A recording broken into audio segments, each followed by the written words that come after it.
Touch the file. I'm sorry, sir.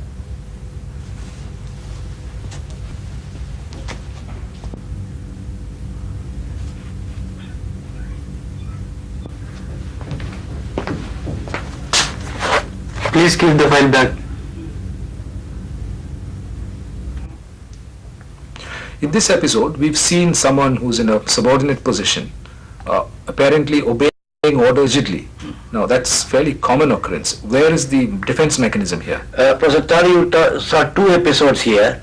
First, the superior comes and hands over the file and asks not to allow anybody to open the file. Yes. Then another person comes, this person says, no, you can't open the file. Yeah, that seems quite reasonable. But the trouble is, third occasion, when the same superior comes and says he wants to see the file, man says no. I see. Now, so this is not just rigidity of... It's not rigidity, because here, what happens, the superior's original command has been accepted so much that the individual feels that it is his own internal. Oh, I see. So he has sort of made it part of his own authority, right. as it were. The identity of the original source is lost. The command has become like all commands, his own command. I see. So what is this mechanism? This is called introjection. In introjection, the properties, characteristics of the external source are completely internalized and owned as one's own. Whereas in the earlier identification you saw, the identity of Sudhir Kumar remained and the young man remained.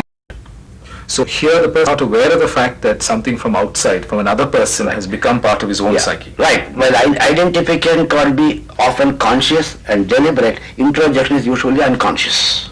Now, any senses under which is likely? Is this a problem that comes up with in certain situations, or is it a fairly common In sense? fact, if you have the Freudian theory, the very formation of human conscience is based on introjection.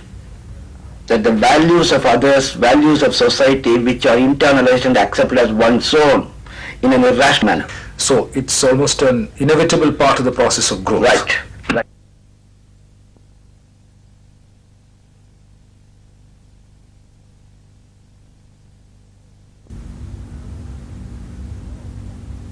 Do you know that my neighbor is jealous of me? Oh, really? She has everything in the world. That's true. She has a good husband and lovable children. That's right. She has money, jewelry, and property. And I have these. She is very fortunate, and I am not.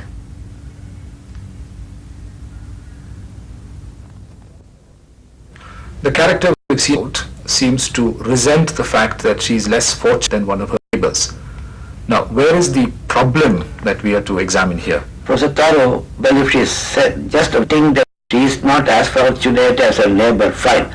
But it starts with the whole thing by saying, she attributes jealousy to the neighbor, whereas the fact is this lady is jealous of the neighbor.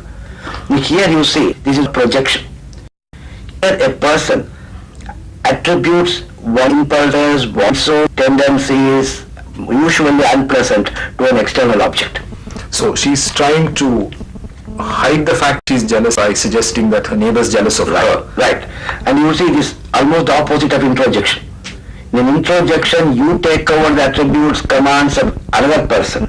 Here you disown your own impulses and tendencies and attribute it to an external person. So this is a way of separating something that's unpleasant or you don't want to And attaching it to another person. And in fact, usually you will find guilt tendencies are normally projected onto another source. So it's one way of creating enemies. Right. It's usually some negative quality that... Usually projection is negative, and you will find the extreme form of it in what we call paranoid disorders and paranoia. Indulges in total projection. This is where there's a fear of other people being aggressive. Persecutory complexes, the whole world being against you, these type of beliefs. So projection seems to be a mechanism that has very little positive... Yeah, I agree with you. So the three that we've seen in this program, identification and introjection, do have developmental process, a positive value. Right. But projection seems altogether something that's perverse.